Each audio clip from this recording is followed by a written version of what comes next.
to go back shift after shift. The medical researchers developing a vaccine and therapies to combat what the Chinese Communist regime unleashed on the world. Cookeville's Double Springs Church of Christ members lifting our country up in prayer and providing for those impacted by tragedy. But tonight, I want to talk to you about another kind of hero, the kind Democrats don't recognize because they don't fit into their narrative. I'm talking about the heroes of our law enforcement and armed services. Leftists try to turn them into villains. They want to cancel them. But I'm here to tell you, these heroes can't be canceled. Tennessee is full of them. After all, we're the volunteer state. My dad served in the Army in World War II. When he came home, he put on another uniform and for 30 years volunteered to help our underfunded Sheriff's Department. I'm reminded of him whenever I see compassion and selflessness in others. When I see law enforcement officers put their lives on the line every single day to keep our communities safe, in spite of the hatred thrown at them. When I see the heroes who volunteer to serve our country, putting their lives on the line for our freedom. Many of these heroes call Tennessee home, and we could not be more proud of the brave men and women of the 101st Airborne Division at Fort Campbell. The common thread between them is a deep-seated desire to serve a cause larger than themselves. They don't believe their country owes them anything. They believe they owe their country and their fellow man. As hard as Democrats try, they can't cancel our heroes. They can't contest their bravery, and they can't dismiss the powerful sense of service that lives deep in their souls. So, they try to defund them, our military, our police, even ICE, to take away their tools to keep us safe. Joe Biden, Kamala Harris, and their radical allies try to destroy these heroes because if there are no heroes to inspire us, government can control us. They close our churches, but keep the liquor stores and abortion clinics open. They say we can't gather in community groups, but encourage protest, riots, and looting in the streets. If the Democrats had their way, they would keep you locked in your house until you become dependent on the government for everything. That sounds a lot like communist China to me. Maybe that's why Joe Biden is so soft on them. Why Nancy Pelosi says that China would prefer Joe Biden. Yep, I bet they would. But Trump has stood up for our heroes every day.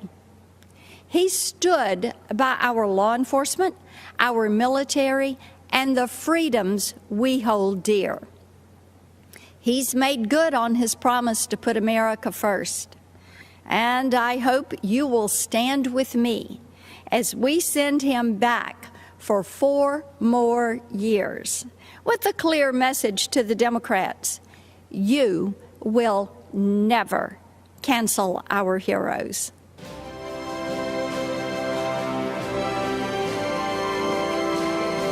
Hi, I'm Congressman Dan Crenshaw. 8 years ago, in the fields of Helmand Province, Afghanistan, a close friend and teammate laid down cover fire against Taliban insurgents so that I could walk, blind and bloodied, to the medevac helicopter and survive. But he didn't. Dave Warson was killed 2 months later. He died a hero to this great country. Here's the truth about America. We are a country of heroes. I believe that, so should you. We are a people with a common set of ideals conceived in liberty. People that has sacrificed time and again for our freedom and the freedom of others. That's something no other country ever, anywhere, can claim. Since 9/11, I've seen America's heroes up close. Some of them saved my life. Some of them saved many others' lives. Many of them never made it home. These heroes acted as if the whole struggle depended on them alone, as if any weakness on their part would be a reflection of the whole nation. That's called duty. And America has a long history of it. Our enemies fear us because Americans fight for good, and we know it. It gives us strength. When our heroes are trusted and equipped, then freedom prevails. The defeat of ISIS was the result of America believing in our heroes, our president having their backs and rebuilding our military so we'd have what we needed to finish the mission. The cowering of the Iranian regime and the restoration of the deterrence once lost is the result of America believing in her own might again. But America's heroism isn't relegated to the battlefield. Every single day we see them if you just know where to look. It's the nurse who volunteers for back-to-back shifts caring for COVID patients because she feels that's her duty. It's the parent who will relearn algebra because there's no way they're letting their kid fall behind while schools are closed. And it's the cop that gets spit on one day and will save a child's life the next. America is the country where the young military wife with 2 young children answers the unexpected knock at the door, looks the man in uniform in the eye, and even as her whole world comes crashing down, she stands up straight, she holds back tears, and takes care of her family, because she must. This is what heroism looks like. It's who we are, nation of heroes. We need you now more than ever. We need to remind ourselves what heroism really is. Heroism is self-sacrifice. It's not moralizing and lecturing over others when they disagree.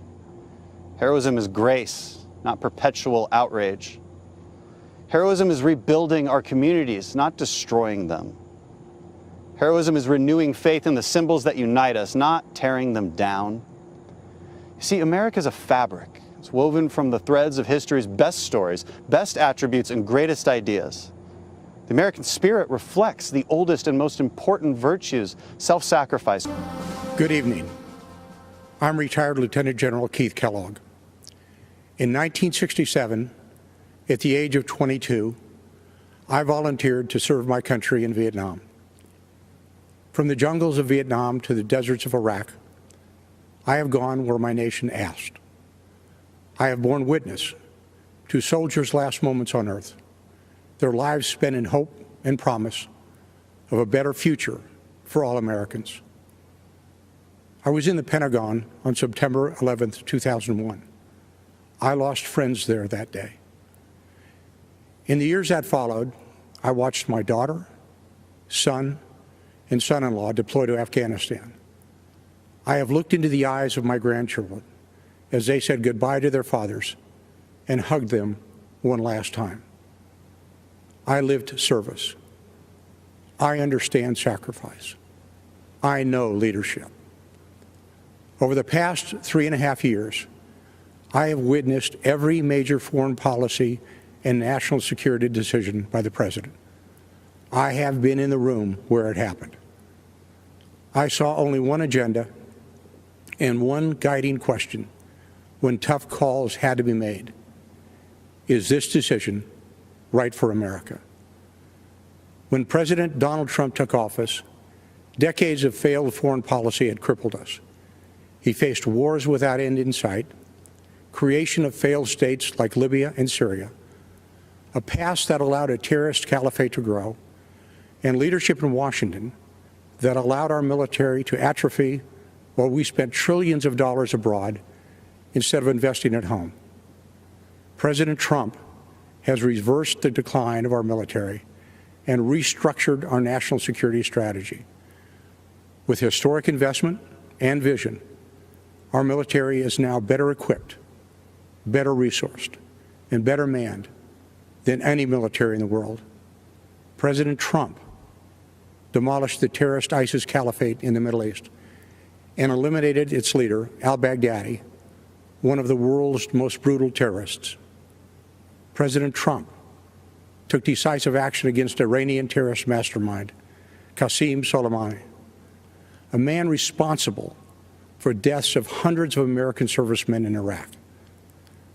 When our NATO allies failed to meet their commitments, as we upheld ours, President Trump demanded parity. NATO members have now increased their contributions over $100 billion this year, and NATO's Secretary General credits President Donald J. Trump. President Trump challenged and continues to challenge an ever increasingly provocative and militant China. But make no mistake, President Trump is no hawk. He wisely wields the sword when required, but believes in seeking peace instead of perpetual conflict.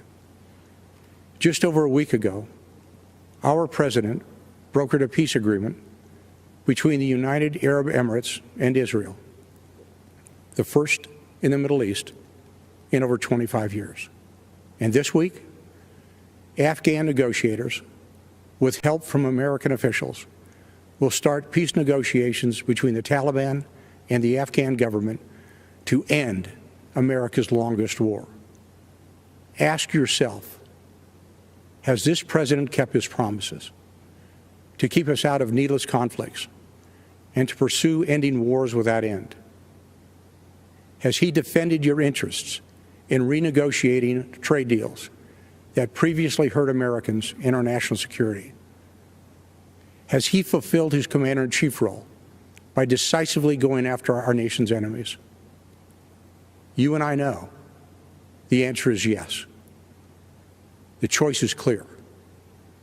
This is the most important election of our lifetime. The next 4 years will decide the course of our country for decades to come. I am asking you to stand up and be counted so we never have to look back and recall what it was once like in America when men and women were free, our families were secure, and we had a president who served the people. God bless America. Thank you, and good night.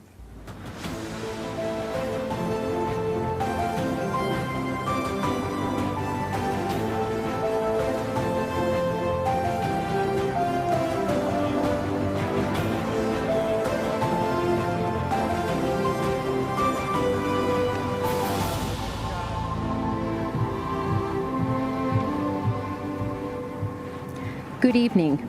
My name is Tara Myers.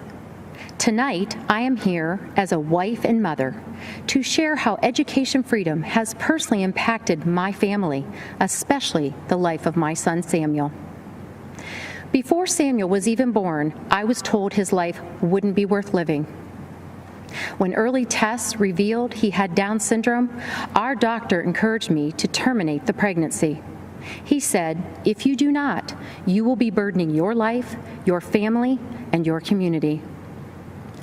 I knew my baby was a human being created by God, and that made him worthy of life.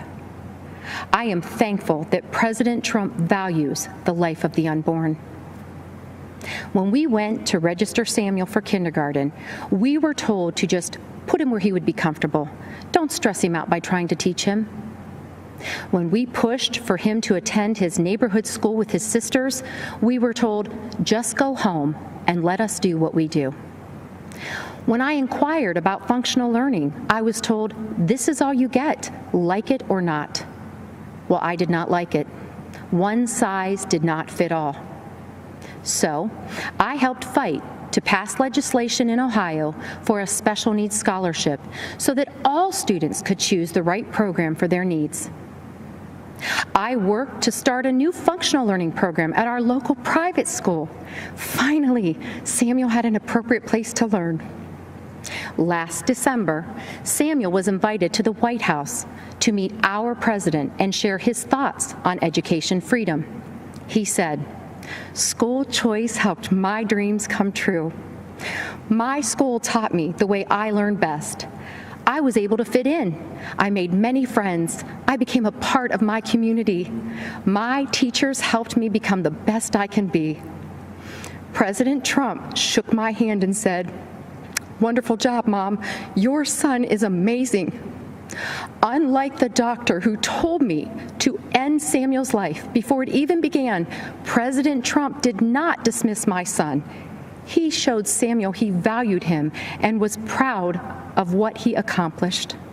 President Trump gave Samuel an equal seat at the table. Tonight, I would like to extend my thanks to President Trump and his administration for their work towards making every student's dream of a meaningful education a reality, and for fighting to ensure every child in America has an equal seat at the table of education freedom and an equal opportunity in life. Thank you, and may God bless America.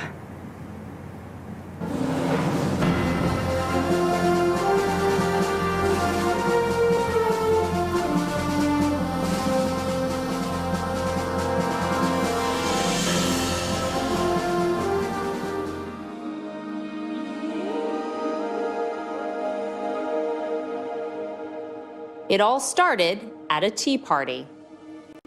13 years before the American Civil War, civil unrest and division separated countrymen into two opposing camps. One determined to keep African American people enslaved, the other determined to see all people free. Elizabeth Cady Stanton and Lucretia Mott felt the call to fight for that freedom when they were selected as delegates for an anti-slavery convention. But upon arrival, were told they could not speak or vote at the male-dominated event. On July 9, 1848, Mott, Stanton, and 3 other women met for tea. By the end of the day, they'd formed a coalition with the sole purpose of gaining the right for women to vote, so they in turn would be free to fight for the freedoms of others.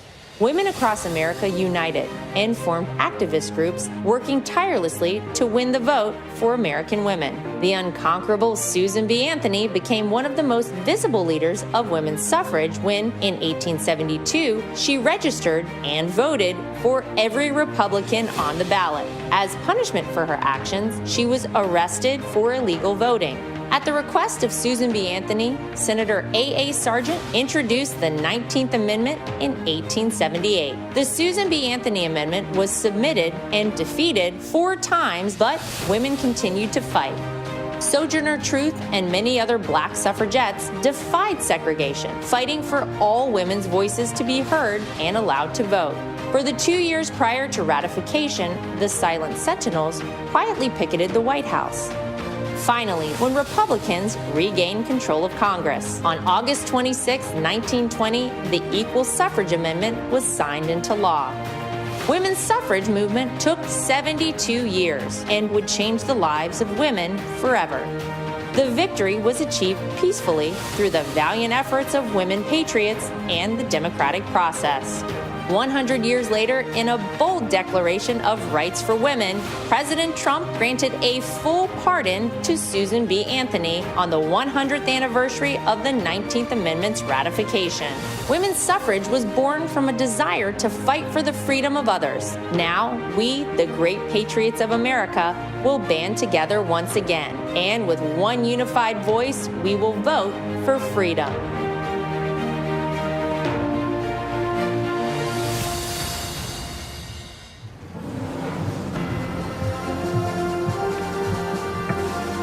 I'm Kaylee McIntyre. You may know me as a supporter of President Trump, but tonight I'm here to share with you how he supported me, both as a new mom and as an American with a pre-existing condition. When I was 21 years old, I got a call that changed my life.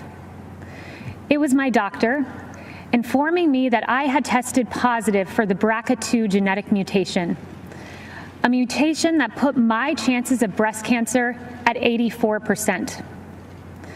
It was the same mutation that my mom had, compelling her to get a preventative double mastectomy, removing her breast tissue, but protecting her from a disease that has taken far too many of our mothers, our sisters, our friends. In my family, 8 women alone were diagnosed with breast cancer, several in their young 20s. I now faced the same prospect. For nearly a decade, I was routinely at Moffitt Cancer Center, getting MRIs, ultrasounds, and necessary surveillance. During these visits, I crossed paths with brave women battling cancer and fighting through chemotherapy. They were a testament to American strength. They are American heroes. On May 1st, 2018, I followed in my mother's footsteps, choosing to get a preventative mastectomy. I was scared. The night before, I fought back tears as I prepared to lose a piece of myself forever. But the next day, with my mom, dad, husband, and Jesus Christ by my side, I underwent a mastectomy, almost eliminating my chance of breast cancer, a decision I now celebrate. Breast reconstruction has advanced remarkably. While it is an individual's decision, my doctor and I chose a course of surgery that left me virtually unchanged.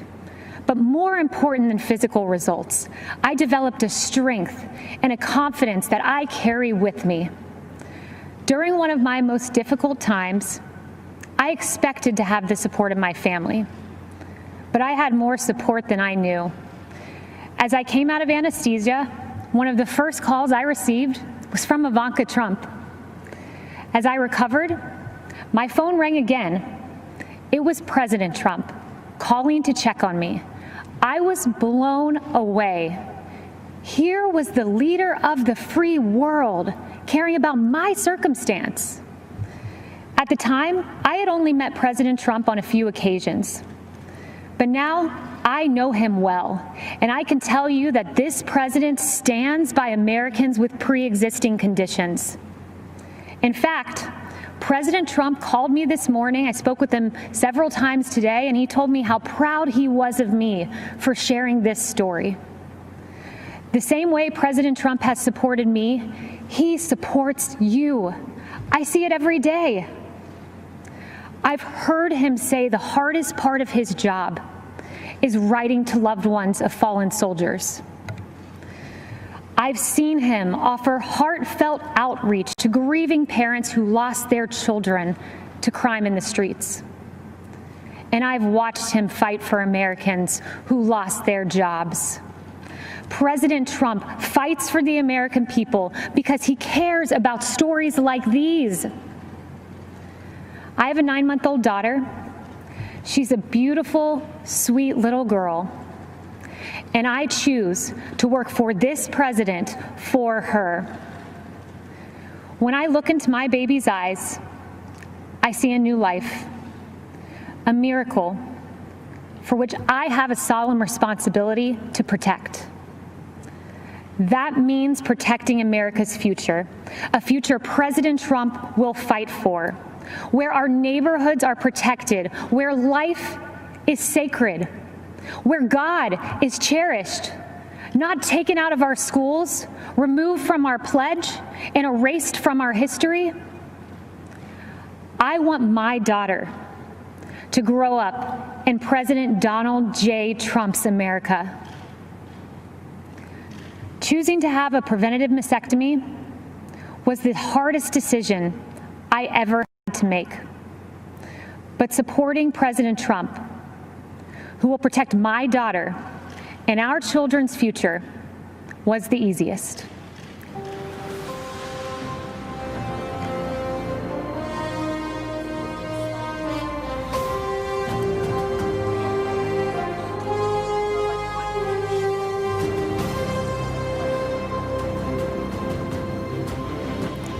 Good evening.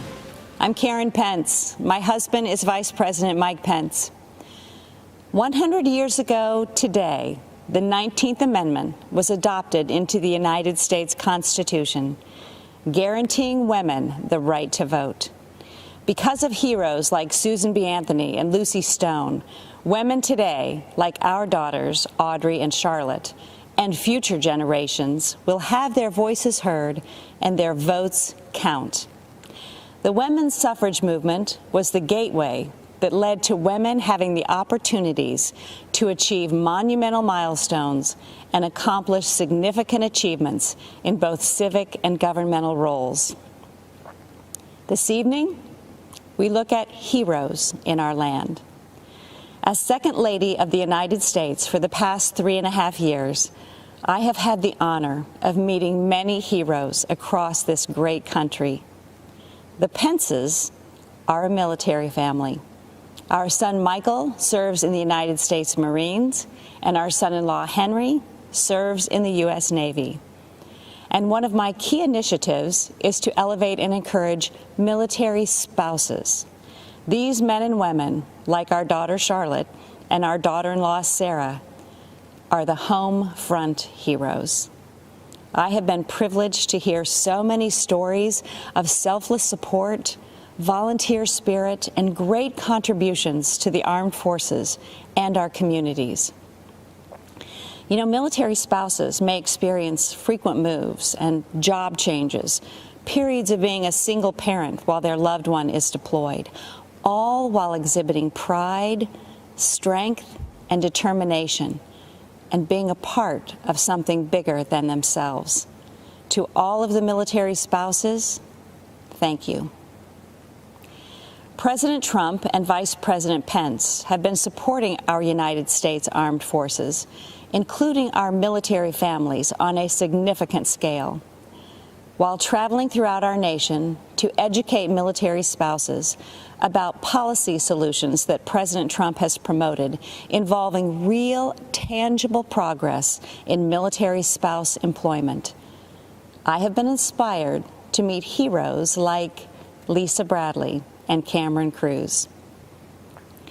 These military spouses decided to start their own business, Our Riveter, named after the Rosie the Riveter campaign used to recruit women workers during World War II. Our Riveter makes beautiful handbags designed and manufactured exclusively by military spouses. And many of those spouses live all over the country. They prepare and send their section of the bags to the company located in North Carolina, where the final product is assembled. Military spouse hero Jalon Hall Johnson in Billings, Montana, is a culinary artist who had dreamed of starting her own restaurant. Working with the Small Business Administration's Development Center, Jalon started her restaurant, The Sassy Biscuit, and she just opened a second restaurant in Dover, New Hampshire. And as the Second Lady, I've also been able to bring awareness to a form of therapy for our heroic veterans suffering from PTSD. Art therapy, facilitated by a professional art therapist, is especially effective with post-traumatic stress disorder.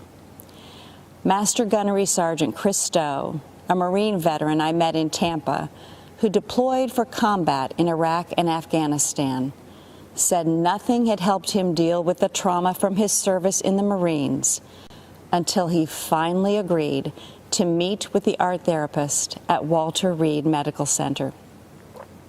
Chris credits art therapy with saving his marriage and his life. And Chris went on to establish a glass-blowing workshop to help other vets. Many of our veteran heroes struggle as they transition back to life, and sometimes the stress is too difficult to manage alone. A few weeks ago, I had the honor of speaking with some amazing Americans who answer the Veterans Crisis Line. One in particular, Sydney Morgan, especially impacted me. A veteran herself, Sydney said it is the highest honor of her life until they physically walk into a clinic to receive help they deserve, and she can pass their hand to someone ready to help. In these difficult times, we've all seen so many examples of everyday Americans reaching out a hand to those in need, those who, in humility, have considered others more important than themselves. We've seen healthcare workers, teachers, first responders, mental health providers, law enforcement officers, grocery and delivery workers, and farmers, and so many others, heroes all. 100 years ago, women secured the right to vote. So let's vote, America. Let's honor our heroes. Let's re-elect President Trump and Vice President Pence for 4 more years. God bless our heroes, and God bless the United States of America. We hold these truths to be self-evident, that all men are created equal, that they are endowed by their Creator with certain unalienable rights, that among these are life, liberty, and the pursuit of happiness. Good evening. I'm Kellyanne Conway. 100 years ago, courageous warriors helped women secure the right to vote. This has been a century worth celebrating, but also a reminder that our democracy is young and fragile. A woman in a leadership role can still seem novel. Not so for President Trump. For decades, he has elevated women to senior positions in business and in government. He confides in and consults us, respects our opinions, and insists that we are on equal footing with the men. President Trump helped me shatter a barrier in the world of politics by empowering me to manage his campaign to its successful conclusion. With the help of millions of Americans, our team defied the critics, the naysayers, the conventional wisdom, and we won. For many of us, women's empowerment is not a slogan. It comes not from strangers on social media or sanitized language in a corporate handbook. It comes from the everyday heroes who nurture us, who shape us, and who believe in us. I was raised in a household of all women. They were self-reliant and resilient. Their lives were not easy, but they never complained. Money was tight, but we had an abundance of what mattered most: family, faith, and freedom. I learned that in America, limited means does not make for limited dreams. The promise of America belongs to us all. This is a land of inventors and innovators, of entrepreneurs and educators, of pioneers and parents, each contributing to the success and the future of a great nation and her people. These everyday heroes have a champion in President Trump. The teacher who took extra time to help students adjust to months of virtual learning. The nurse who finished a 12-hour COVID shift and then took a brief break only to change her mask, gown, and gloves to do it all over again. The small business owner striving to reopen after the lockdown was lifted, and then again after her store was vandalized and looted. The single mom with 2 kids, 2 jobs, 2 commutes, who 10 years after that empty promise finally has health insurance.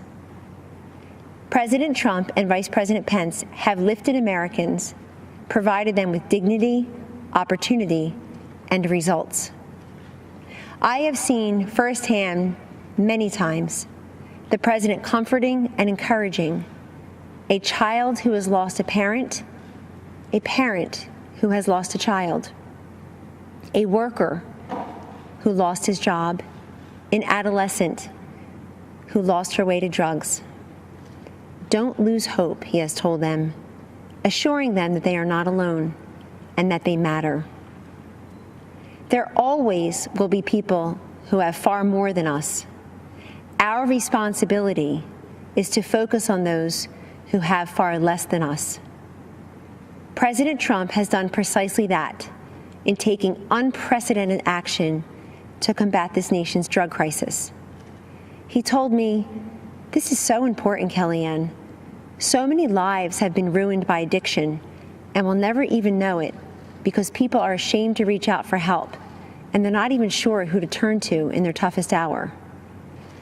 Rather than look the other way, President Trump stared directly at this drug crisis next door and through landmark bipartisan legislation has helped secure historic investments in surveillance, interdiction, education, prevention, treatment, and recovery.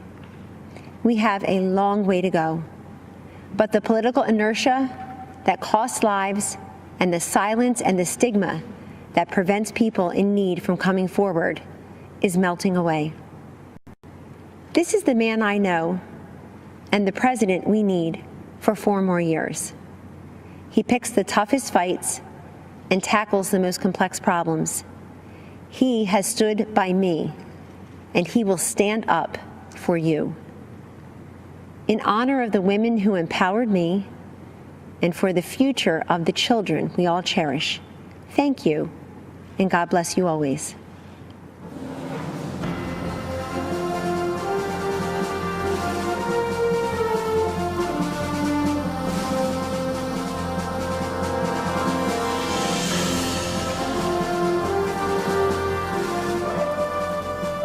Good evening.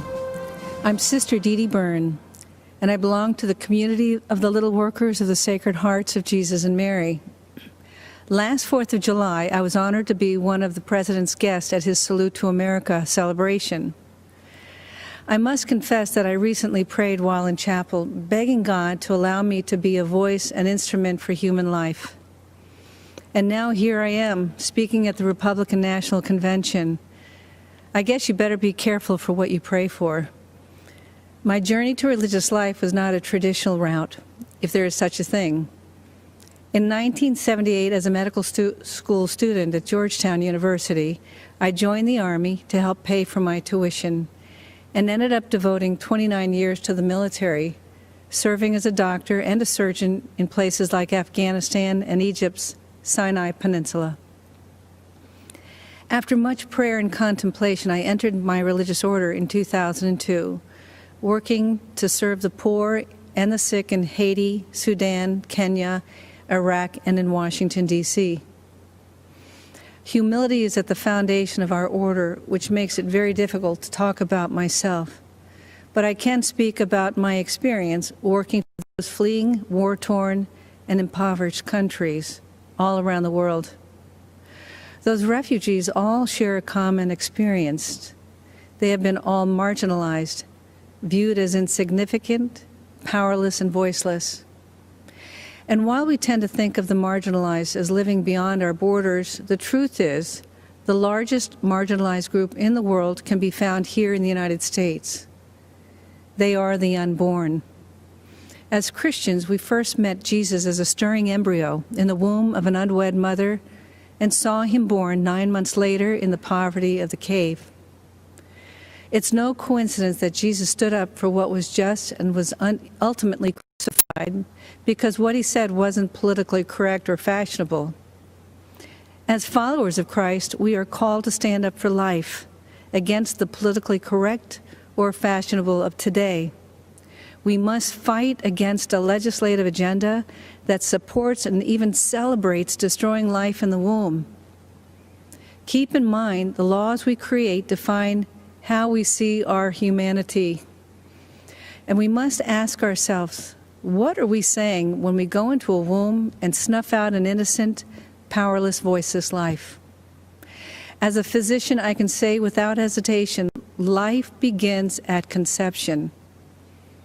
While what I have to say may be difficult for some to hear, I am saying it because I'm not just pro-life, I'm pro-eternal life, and I want all of us to end up in heaven together someday. Which brings me to why I'm here today. Donald Trump is the most pro-life president that this nation has ever had, defending life at all stages. His belief in the sanctity of life transcends politics.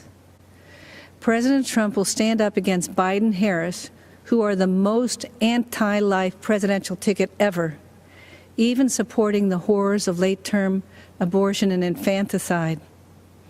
Because of his courage and conviction, President Trump has earned the support of America's pro-life community. Moreover, he has a nationwide of religious standing behind him.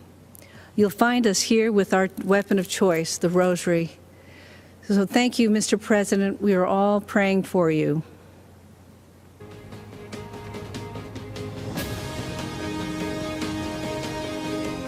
I'm Lou Holtz. Many of you might know me as Coach Holtz, or maybe that football guy. It is a pleasure a blessing and an honor for me to explain why I believe that President Trump is a consistent winner, an outstanding leader, and deserves to be reelected as our president. First, I want you to know that I grew up in a one-bedroom house in West Virginia. I may have been poor, but the lessons my parents taught me were priceless. They taught me that life is about making choices. Wherever you are, good or bad, don't blame anyone else. Go get an education, get to work. You can overcome any obstacles, and always remember that in this great country of ours, anyone can amount to something special. I lived by those principles of hard work and responsibility my whole life, living out the American story, and it works. But there are people today, like politicians, professors, protesters, and of course, President Trump's naysayers in the media who like to blame others for problems. They don't have pride in our country. And because they no longer ask, what can I do for my country? Only what the country should be doing for them. They don't have pride in themselves. That's wrong. When I was an officer in the Army, I served with so many great Americans who embraced their responsibility to our country. I'm so proud of their sacrifices and the opportunity it has provided for so many millions. America remains a land of opportunity, no matter what the other side says or believes. You know, there's a statue of me at Notre Dame. I guess they needed a place for the pigeons to land. But if you look closely, you will see these three words there: trust, commitment, and love. All my life, I've made my choices based on these three words. I use these three rules to make choices about everything: my beloved wife of 59 years, athletes I coached, and of course, politicians, even President Trump. I ask myself three things. One, can I trust them? When a leader tells you something, you got to be able to count on it. That's President Trump. He says what he means what he says, and he's done what he said he would do at every single turn. One of the important reasons he has my trust is because nobody has been a stronger advocate for the unborn than President Trump. The Biden-Harris ticket is the most radically pro-abortion campaign in history. They and other politicians are Catholics in name only and abandon innocent lives. President Trump protects those lives. I trust President Trump. The second question I ask is, are they committed to doing their very best? President Trump always finds a way to get something done. If you want to do something bad enough, you will find a way. If not, you'll find an excuse. And excuses are a lot easier to find than solutions. President Trump finds solutions. President Trump is committed. And the third question I ask is, do they love people? Do they care about others? To me, this is very clear. President Trump has demonstrated through his prison reform, advocating for school choice and welfare reform, that he wants Americans from all walks of life to have the opportunity to succeed and live the American dream. President Trump loves our country and our great people. Trust, commitment, and love. In President Trump, we have a president we can trust, who works hard at making America greater and who genuinely cares about people. If I apply this test to Joe Biden, I can't say yes to any of these three questions. I used to ask our athletes at Notre Dame, if you did not show up, who would miss you and why? Can you imagine what would happen to us if President Trump had not shown up in 2016 to run for president? I'm so glad he showed up. Thank you for showing up, Mr. President. I encourage everyone who loves this country, who loves America, to show up in November for President Trump. Thank you.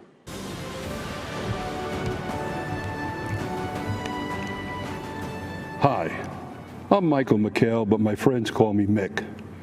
I'm a 30-year active duty member of law enforcement in the state of Florida. I am also the president of the National Association of Police Organizations, NAPO.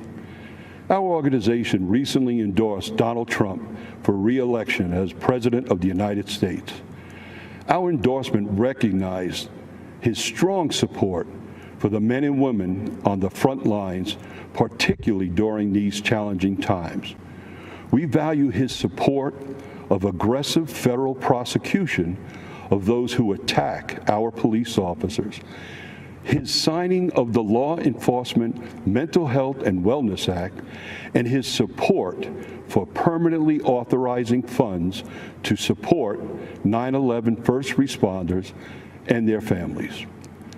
Law enforcement officers across the nation take an oath to run towards danger when everyone else is running away. They do so willingly to protect our families and communities. I'm proud that the overwhelming majority of American police officers are the best of the best and put their lives on the line without hesitation. And good officers need to know their elected leaders and the department brass have their backs. Unfortunately, chaos results when failed officials in cities like Portland, Minneapolis, Chicago, and New York make the conscious decision not to support law enforcement. Shootings, murders, looting, and rioting occur unabated. The violence and bloodshed we are seeing in these and other cities isn't happening by chance. It's the direct result of refusing to allow law enforcement to protect our communities. Joe Biden has turned his candidacy over to the far left anti-law enforcement radicals. And as a senator, Kamala Harris pushed to further restrict police, cut their training, and make our American communities and streets even more dangerous than they already are. Conversely, President Trump supports the creation of a national standard for training on de-escalation and communication to give officers more tools to resolve conflict without violence. The differences between Trump, Pence, and Biden-Harris are crystal clear. Your choices are the most pro-law enforcement president we've ever had, or the most radical anti-police ticket in history.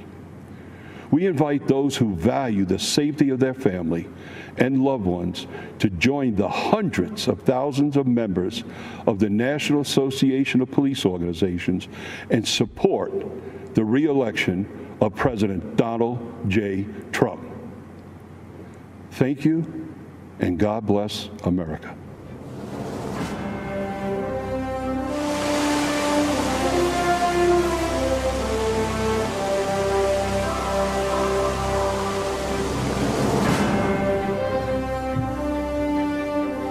I'm Congresswoman Elise Stefanik, and I am honored to represent New York's 21st Congressional District, the cradle of the American Revolution. It's where almost 250 years ago, brave patriots fought in the battles of Saratoga to turn the tide of the Revolutionary War. It's where 40 years ago in Lake Placid, a team of amateur hockey players out-hustled, out-skated, and defeated the Soviet Union, stunning the world and giving us the unforgettable Miracle on Ice. And today, it's home to Fort Drum and the historic 10th Mountain Division, the most deployed unit in the U.S. Army since 9/11. Where I saw firsthand President Trump graciously thank and honor our men and women in uniform and sign the largest pay raise for our troops in a decade. Since our nation's founding, generation after generation of everyday Americans served and sacrificed to preserve and strengthen the American dream. The vision of life, liberty, and the pursuit of happiness, and the idea that if you work hard and dream big, you can achieve anything you imagine. I believe in the American dream because I've lived it. Like millions of Americans, I grew up in a small business family where I learned the values of hard work and determination. I was the first person in my immediate family to graduate from college, ran for Congress to serve upstate New York, and am proudly the youngest Republican woman elected to Congress in history. I am honored to support President Trump for re-election because I know that he is the only candidate who will stand up for hardworking families and protect the American dream for future generations. Since his first day in office, President Trump has fought tirelessly to deliver results for all Americans, despite the Democrats' baseless and illegal impeachment sham and the media's endless obsession with it.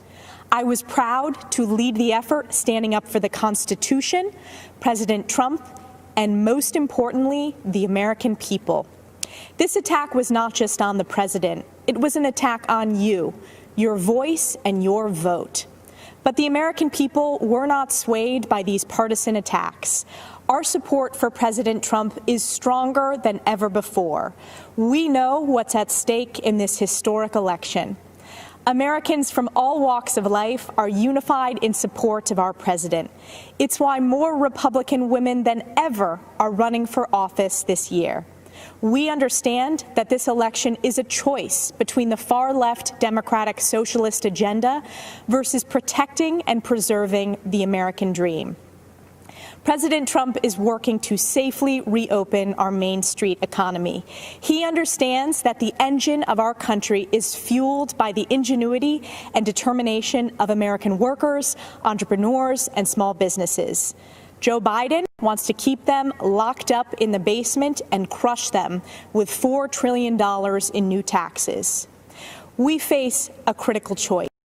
Joe Biden's far-left failed policies of the past 47 years, or President Trump, who will stand up for the American people and the Constitution. I believe in the wisdom and spirit of the American people to elect the only candidate who is capable of protecting the American dream, President Donald J. Trump. Thank you to the North Country for the opportunity to serve as your voice supporting his re-election. God bless the United States of America, the greatest country on earth.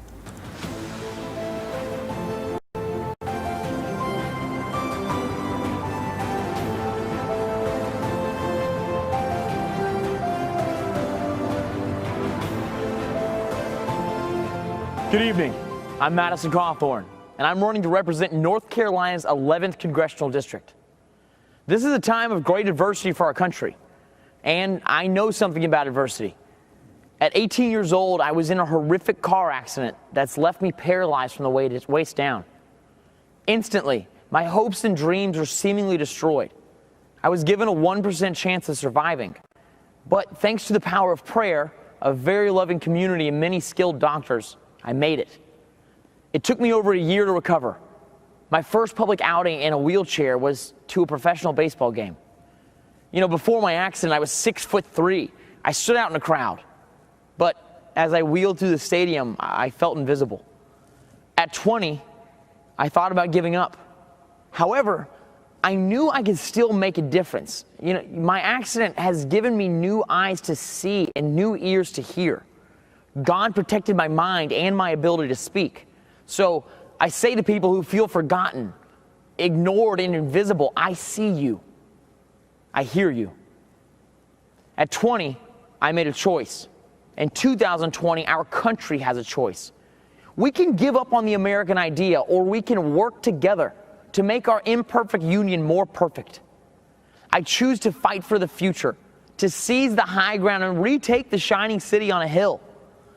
While the radical left wants to dismantle, defund, and destroy, Republicans, under President Trump's leadership, want to rebuild, restore, and renew. I just turned 25. When I'm elected this November, I'll be the youngest member of Congress in over 200 years. And if you don't think young people can change the world, then you just don't know American history. George Washington was 21 when he received his first military commission. Abe Lincoln, 22 when he first ran for office. And my personal favorite, James Madison, was just 25 years old when he signed the Declaration of Independence. In times of peril, young people have stepped up and saved this country, abroad and at home. We held the line, scaled the cliffs, crossed oceans, liberated camps, and cracked codes. Yet today, political forces want to usher in the digital dark ages, a time of information without wisdom and tribalism without truth. National leaders on the left have normalized emotion-based voting and a radicalized identity politics that rejects Martin Luther King's dream. MLK's dream is our dream, for all Americans to be judged solely on their character. Millions of people risk their lives every year to come here because they believe in the dream of MLK and the American dream. Join us as we, the Party of Freedom, double down on ensuring the American dream for all people. We are committed to building a new town square. It welcomes all ideas and all people. Here we will have freedom of speech, not freedom from speech. To liberals, I say let's have a conversation. Be a true liberal. Listen to other ideas and let the best ones prevail. And to conservatives, I say let's define what we support and win the argument in areas like healthcare and on the environment. In this new town square, you don't have to apologize for your beliefs or cower to a mob. You can kneel before God, but stand for our flag. The American idea my ancestors fought for during the Revolutionary War is just as exciting and revolutionary today as it was 250 years ago. I say to Americans who love our country, young and old, be a radical for freedom. Be a radical for liberty. And be a radical for our republic, for which I stand, one nation under God, with liberty and justice for all. Thank you, and may God bless America.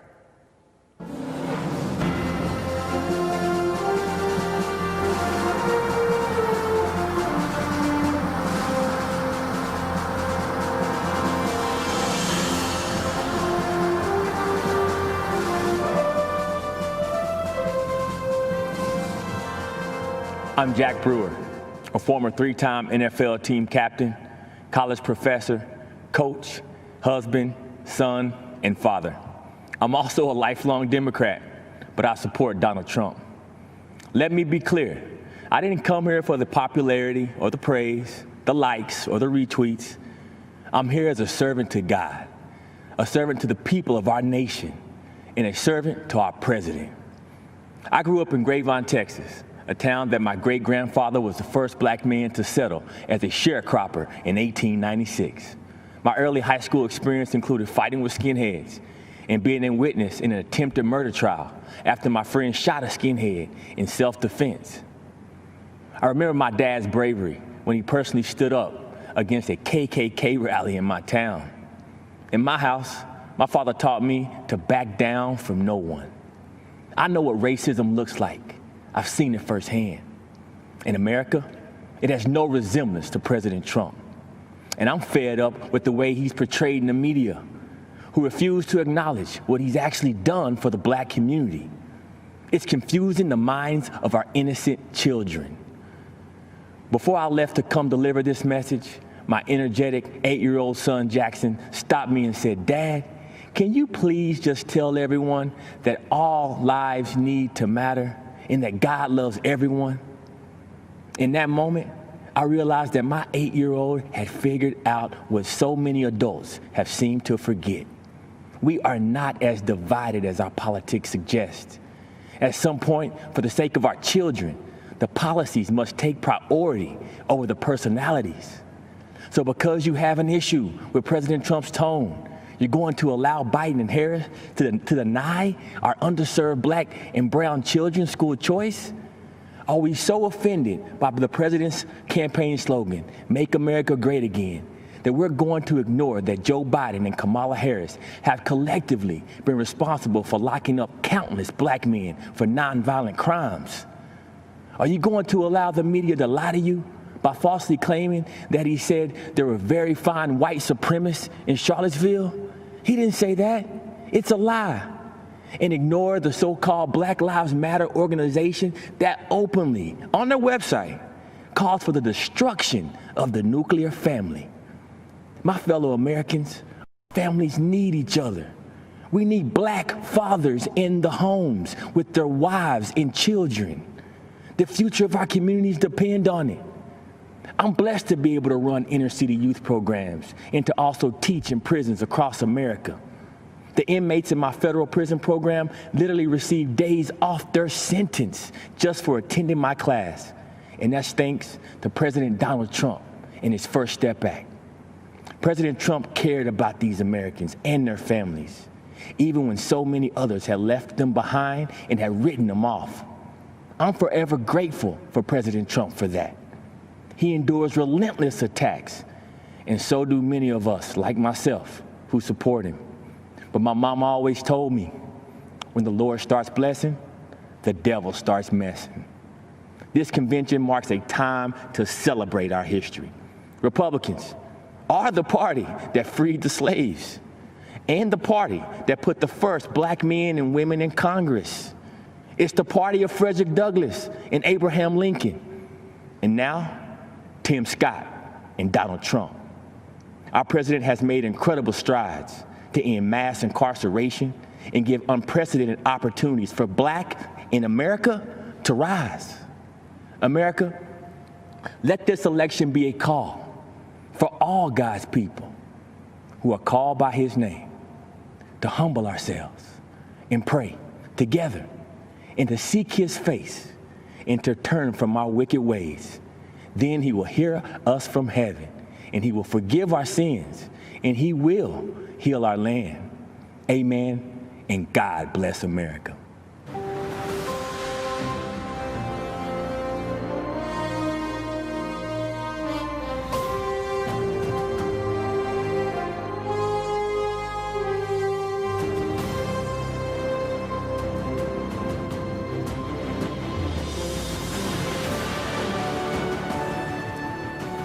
Greetings.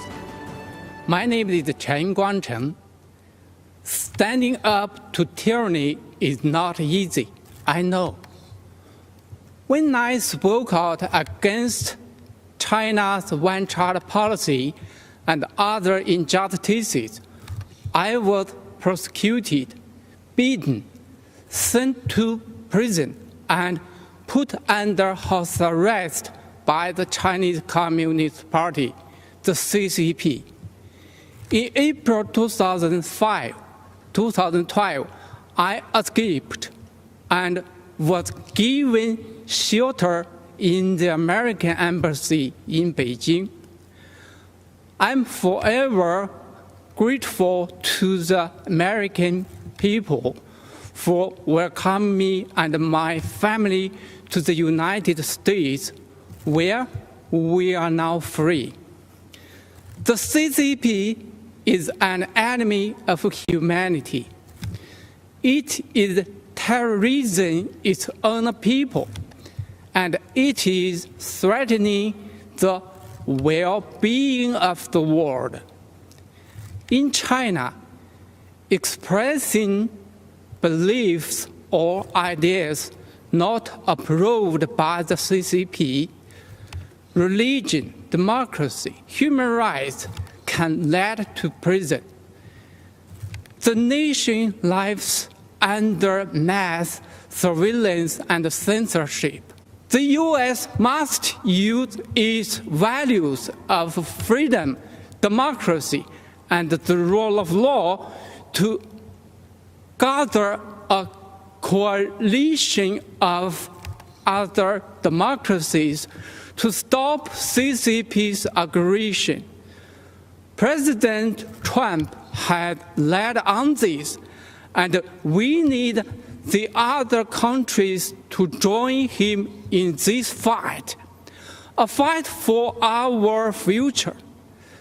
Standing up to fight unfairness isn't easy, I know. So does President Trump.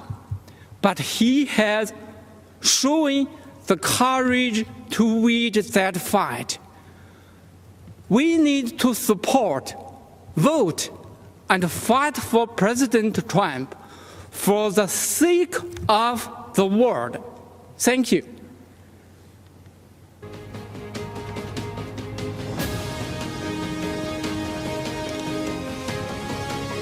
I'm Congressman Lee Zeldin. Tonight, as we celebrate America as a land of heroes, I'm here at a VFW Post of Heroes in West Hampton Beach, New York. I've seen amazing Americans in action. Raised in a law enforcement family, deployed to Iraq as an 82nd Airborne paratrooper, and serving today in the Army Reserve. My generation of post-9/11 veterans has huge shoes to fill. Following our greatest generation that fought tyranny and saved the world. All over our country, everyday heroes serve and sacrifice for the greater good. Farmers, truckers, craftsmen, these heroes keep America running, and President Trump fights for them every day. This year, we've especially relied on one particular group of heroes, frontline medical workers. My twin daughters, McHale and Ariana, were born over 14 weeks early. They weighed just 1.5 pounds. At 2 weeks, Michaela went into septic shock, had a stroke, and underwent brain surgery, leaving 1/3 of the left side of her brain a hole. Her doctors didn't believe Michaela would survive, fearing dire permanent consequences even if she did. Through the miracles of modern medicine, power of prayer, and her will to live, my daughters are now starting high school and doing great, with no long-term effects from those frightful months in the NICU. So when I learned my county's PPE stockpile was depleted, I immediately thought of those healthcare workers who saved my baby girls. Jared Kushner and I were on the phone late into that Saturday night. The very next day, President Trump announced he was sending us 200,000 N95 masks. He actually delivered almost 400,000. That number quickly grew to 1.2 million masks, gowns, and more. The president sent thousands of ventilators to New York. He deployed the USS Comfort and converted the Javits Center to a field hospital. His administration authorized our lab testing requests at blinding speed. During a once-in-a-century pandemic, an unforeseeable crisis sent to us from a faraway land, the president's effort for New York was phenomenal. For our nation to emerge even stronger, more prosperous, freer, and more secure than ever. To make our country greater than ever before, we must re-elect President Trump. We are the land of the free because of the brave. And we are the land of opportunity because we have a president who wants to empower the best of who we are to be the best of what we can be. There's never been a nation greater than ours. Never a people more resilient than ours. And never a future for America more promising than ours right now. Keeping America great is up to us, and losing is not an option. And I'm very proud to have President Trump in office here. He's the best we've ever had. He's done the most for any president ever done. He's always there trying to take care of veterans, giving veterans what they need. The turnaround